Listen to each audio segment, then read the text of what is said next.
just talk a little bit about that soft launch that you had the other day. What did you see? What did you like? And, how did it feel? I'm so glad we did an exhibition game. We have the option to do the close scrimmages or exhibition games, and the chance to kind of get everybody into their routine, a lot of new faces and new players. Even for myself to figure out my routine in Castle was really good. And then after the game, we just kind of assessed some of the things that went good, and then obviously you're trying to correct some of the things that you didn't love. Is the starting lineup from Tuesday? How likely is that to be the same starting lineup on November 4th? Yeah, like I told you at media day, we're tinkering with lineups. We won't have, the official starting lineup until November 4th, and, we'll see. Every team's a little different. If you change it a lot, you keep the same. So it's definitely a day-by-day thing. Players feel pretty confident when asked about team chemistry, A+++++. So yeah. Is that a good assessment? That's what they said. Yeah, good. that's what they Okay. said. That's what good. That's a good thing. A good assessment from in that regard. Yeah, they like each other a lot. They're really connected in the locker room. I think they like to have fun with each other off the court as well, which is so important. I think the big thing is once you have those strong relationships, you can transfer it over into real live game minutes, and I think you're starting to see that with just Karis makes the 4-point play in the corner, and people are running to help her out, and just the emotion. So as they get more comfortable with their own games, I think you'll see the energy of each other. I thought the bench enthusiasm was really good for the first day. They talked about just how big that is in terms of the culture you want to build, the passion, bring the energy Yeah. wherever they are on the court. How important has that been throughout your coaching tenure for a program? Yeah, that was kind of me as a player. Like I played with a lot of heart and a lot of passion, and fast forward this many years later to coaching, I try and have my teams take on that personality of just being extremely passionate for each other. And we're all going to make mistakes out there. There's going to be good games and bad games, but that passion and those standards every day that we show up for each other to get through those difficult times is really important, and we're making steps.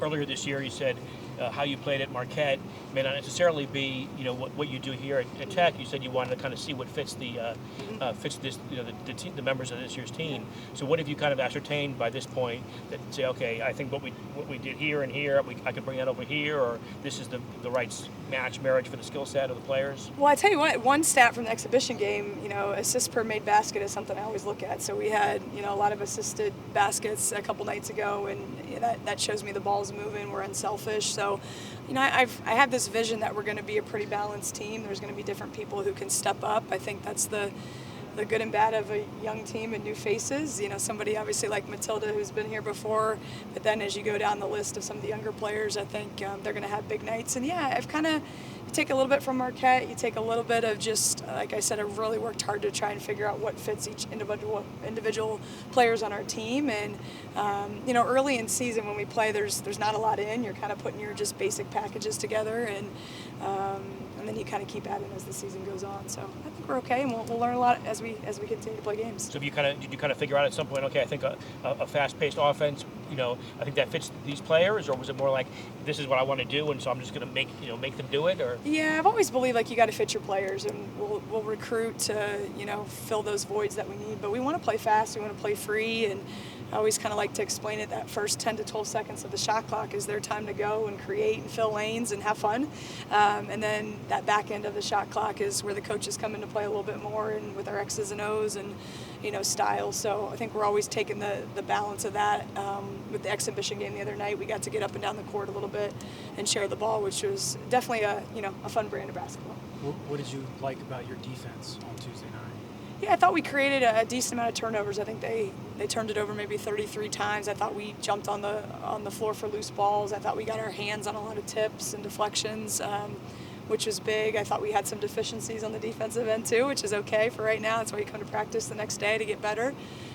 So I thought we were disruptive at times, and I think the big thing, like most coaches feel right now, is how do you put multiple possessions together? How do you put bigger chunks of time together? Because you see the glimpses of it where people are flying around and trying to make some defensive plays, but the key is, can you sustain it for a good 40 minutes? We're not there yet. You talked a little bit about playing in transition, getting out on the break. In your mind, what makes a really good transition team? Well, first you got to get stops, and you got to get some defensive stops, and you got to be a great rebounding team. And we actually addressed a little bit of our rebounding so far this week. I wasn't totally thrilled with that, but that's a good thing. You come out of a game, and it wasn't rainbows and butterflies. So I think if you can get stops and rebound the basketball, that obviously allows you to play more in the open floor. If you're constantly taking the ball out of the net, it slows you down a little bit. So that's going to be the key, I think, early on, especially of what we do of focusing on that defensive side of the ball, and then as the players get more comfortable in these new roles and taking those shots when the lights are on, I think that will eventually evolve, hopefully in a good way. How much of a pressing team do you want to be defensively this year? Yeah, I don't know. College basketball is interesting. When we watch AAU in high school, there's a lot of pressing, and there's honestly at the college level, there's not a ton of pressing. There's possessions, there's time and score, there's to keep teams off balance a little bit, but there's very few that press the longevity of what they do. So it might be some bits and pieces for us. Sort of reframing, as much as the exhibition was for you to sort of get into the swing, how about for the freshmen, Kale, Layla, sort of just small crowd, but still just getting into it here? Yeah, it was fun just to see them. I remember we did a true shoot around too to practice that, and I said, "Do you guys feel nervous?" And they said they're excited. Obviously, a few butterflies, and I said, "I got the same. It'll be good." So just to find their routine, whether it's shots in the morning, how they relax in between shoot around and the game. So much of that is important with young players to establish what they'll do every game day, and then build off it. But it was really great to see. I thought Layla was a great spark. Same thing with Kale and Maya, and then Ramaya came at the end and blocked a couple shots. So they're a fun group. They're young, and they're just kind of pouring into everything we're telling them to do. In terms of culture, the two words that we kind of heard was scrappy and sacrifice. Mm-hmm. Is that really what you're trying to convey to them? And have you already seen that just in practice? I'm sure you have, but I'm just curious. I think you have to be when you're in new roles and you're young. You got to have that little feistiness, that scrappiness. There's I think for us, there's going to be times it's going to look ugly. And I always say whether you win 91-90 or 51-50, we'd like the first option, but you have to find ways to win, and they're starting to buy into those small things it takes. And one of our core values is sacrifice, and there's a lot of examples we're continuing to preach to each other of what that means to help our team continue to improve. Obviously, Tech had a really good rebounder last several years. How will this team be on the boards? I don't know. We don't have that anymore. But I think it's going to be more fundamental. I think it's going to be position. Obviously, we don't have the size inside a little bit that can just scoop rebounds, and so I think it's going to be committee. I think it's going to be the feistiness. Making sure we box out and understand from the opponent side who's their best rebounders, and just be hard-nosed. And that's kind of how my teams have always been in the past, so we'll try and carry that over. And they're doing a good job so far of that. And I guess no big shot blocker like they had before. No, not yet. But I tell you what, Maya and Ramaya got a couple, in the earlier game, and we'll see. But definitely you need some sort of presence inside for sure. You mentioned the assist to field goal ratio from the exhibition. What do you like about how this team's sharing the ball right now? Yeah, I think when we played with pace, it was just making the one more, from the wing to the corner for an easier shot or get the ball inside. And I think the energy of that ball goes like this when you move it and you make shots. So as much as we can, get a lot of touches with different people, that's a positive thing instead of having one person that can shoot it 30 times. So I like that unselfishness, and I know we're preaching it, even when somebody makes the good pass, the way they point to each other and making sure those relationships are strong. Do you like Carly off the ball a little bit more right now? Yeah, Carly's great because Carly has this mentality of, you need me to play point, I can do it. You need me to play the wing, which is great. We are getting Mackie and Samaya as young players a little bit more experience, and the faster they come on, we can move Carly around a little bit more. I think Carly's confident at the point to have that ball in her hands, and I just think she has a great attitude to, play both positions, and it makes us better.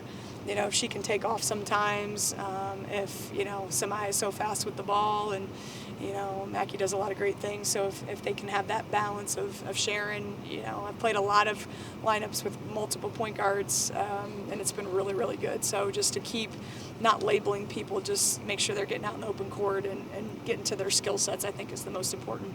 Now that you've been around White, how do you see the transfer helping this team this Lonnie? year? Yeah, Lonnie's been good. I think Lonnie's only going to get better as she gets more minutes on the floor and gets more comfortable. She's long, she's athletic. I think she can be, by the time it's all said and done, a really good defensive stopper. And then we think she can score 3 levels. And, I think she's been really good transitioning in. And she brings a little bit more veteran leadership, too, which is nice. So I'm excited to see her continue to grow. 1 or 2 more guys. I'm just curious, off the block. I know we talked kind of 1 through 3, but off the block, what are you seeing, especially from players like Rose? Yeah, Rose got a great opportunity. I know she's so hungry to play games right now, and I was teasing her the other day just about we got to get through some more practices, but she's ready for her opportunity. I think we're trying to get her more confident with the ball in her hands, and she's good rebounding defensively, and then to give her opportunities to try and get those double-doubles every night is the goal. So obviously the other night was limited minutes for everybody, but I thought she got off to a pretty good start. A pretty decent three-point shooting team, or how comfortable are you with how many shots, three-point shots would you like a team of yours to take? I don't know what the number will be for this team. I think we have a lot of capable three-point shooters for sure. I think the majority of this guard group, when the ball's moving and they can take open ones, that's a good thing. So I don't know what the number is we got to hit. I think it depends on what the other team's doing a little bit. But yeah, if you can get 3s instead of 2s, that's not bad. On that topic, I mean, Matilda came out and hit 3 in that first know. quarter. Yeah. I'm sure you've seen it in practice, but, Oh, yeah. but to get that first sense of her doing it in this building in a game, what was that like? Yeah, it was funny. They came out in a little bit of a little zone, and we hadn't even started the little offense yet, and they just kicked it to her, and she shot it, and I go, that's pretty good, pretty good coaching, right? Just give it to her. But yeah, she's just like last year. She can stroke the ball, and she's doing great.